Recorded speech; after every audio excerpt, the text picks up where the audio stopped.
Your input is a big part of what makes this show great, and we thrive on your energy and insight. Whether it's a quick comment, a thoughtful question, or an opinion you just have to share, don't hesitate to drop it in the chat. Now, if you want to make absolutely sure that your message stands out and gets featured on the show, there's an easy way to do that as well. Use the super chat feature.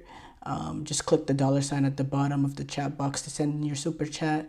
This guarantees that your message gets on the air, and it's also a fantastic way to support our channel. We rely on your support to keep bringing you the sports content you love, and we appreciate every bit of it. So go ahead, let us know what you're thinking.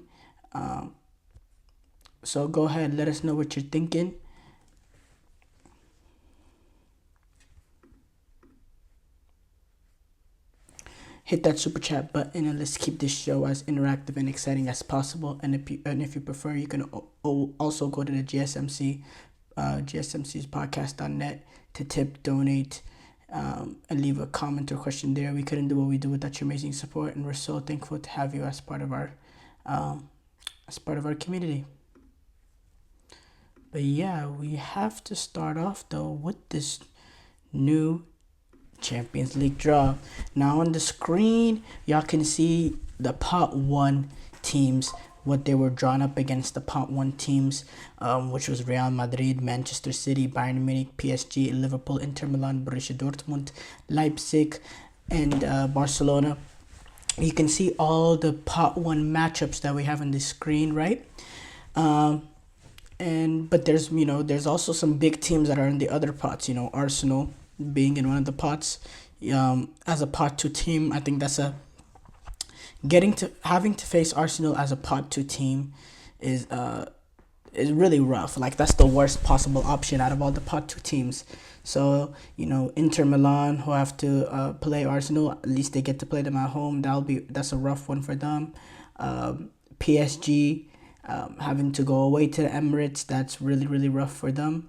As a pot 2 team, that's the one pot 2 team you would like to avoid in Arsenal.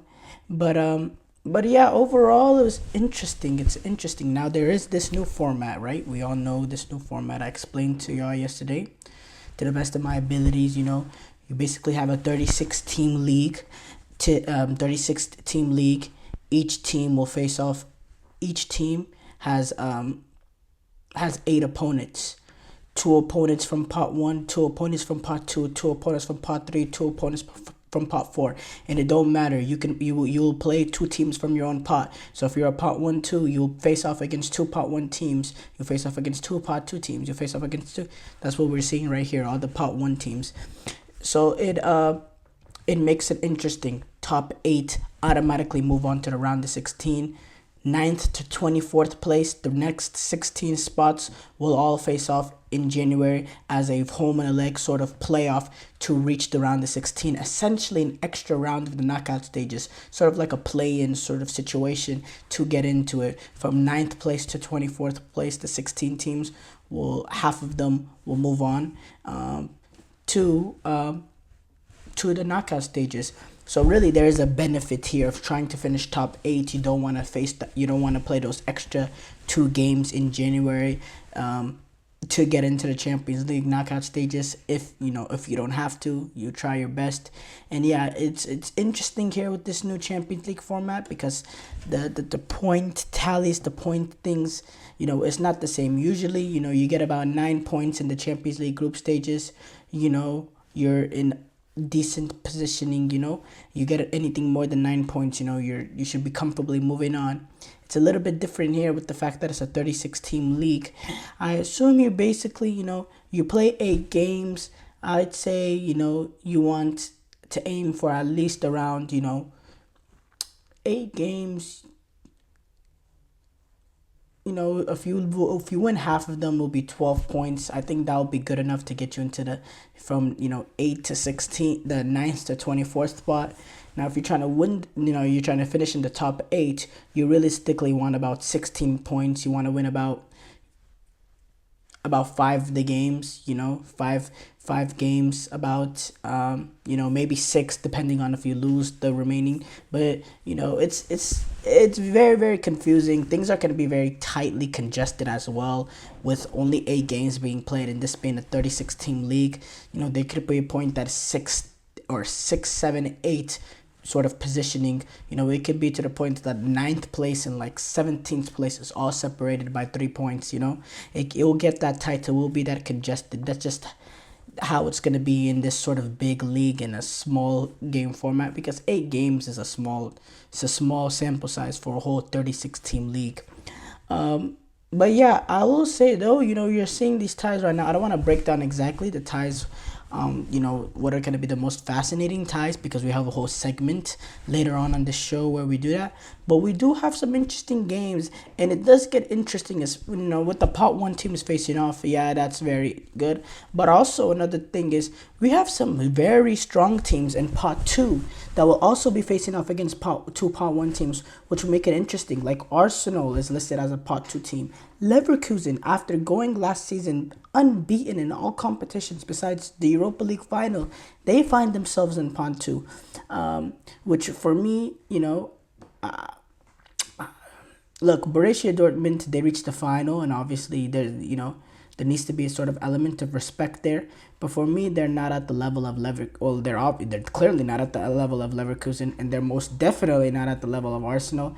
Leipzig in European wise has been pretty decent, and I look forward to their game actually going to playing against Villa. That'll be actually a very fascinating tie, that'll be actually a very, very fascinating tie. Actually, Villa goes to Leipzig. But should they be a pot one team? In my opinion, I don't know. I do think I'd favor Leverkusen and Arsenal. Despite I do like what Leipzig has been as a team over the past few years. There's some real quality there. But yeah, going back to the main point, we get these juicy sort of ties in the Champions League group stages. I also think this will sort of make managers for these sort of pot one teams, for these sort of top teams, like a Guardiola, or Carlo Ancelotti. It'll make them second guess whether or not they should take these later games in the group stages more seriously. In the past, after 3 to 4 games, we see City roll out the youth team essentially. I don't think City will have that sort of luxury in this format because of how everything will be tightly congested, and chances are not, you're going to need a result in that final game to guarantee yourself in the top 8, because City will be playing against Inter and PSG. There will be some games that they can slip up. They have to also go away to Juventus, so that we'll get some interesting ties. There's no two ways about it. We'll get we'll get managers taking the sort of group stages more seriously. I think the managers will value the incentive of finishing in the top 8. I think that's very important. I think the last thing that these top level teams, this Manchester City, this Real Madrid, this Bayern Munich, this PSG, this Liverpool, the last thing they want to do is play Barcelona, is to play an unnecessary tie in January, especially with the amount that people talk about, that everyone talks about in the football world, discussing how much football is being played, how much minutes to toll. I think there's going to be an extra incentive there to finish within the top 8, so you don't have to place that extra, sort of knockout stage game just to get into the knockout stages. That's something these top level teams will like to avoid. But no, I'll say this. I think we should be a little bit more patient. There's a little bit criticism over this new format, and I'm the first to criticize new things, especially when things are not broken, don't fix it. But for me, I have to say the Champions League group stages were broken. In my opinion, the Champions League group stages is some of the most boring football I've ever seen. The first week, maybe 2, is a little interesting in the fact that Champions League has been gone for a while. But as you get to the later stages of the group stages, there's just unless there's some drama involved with the group, it can get interesting. But overall, especially with how many times in the past few years has City essentially played a youth team for the second half of their group stages? It happens countless time again. I want City to actually get tested, to have something to battle for to the final, group stage sort of games.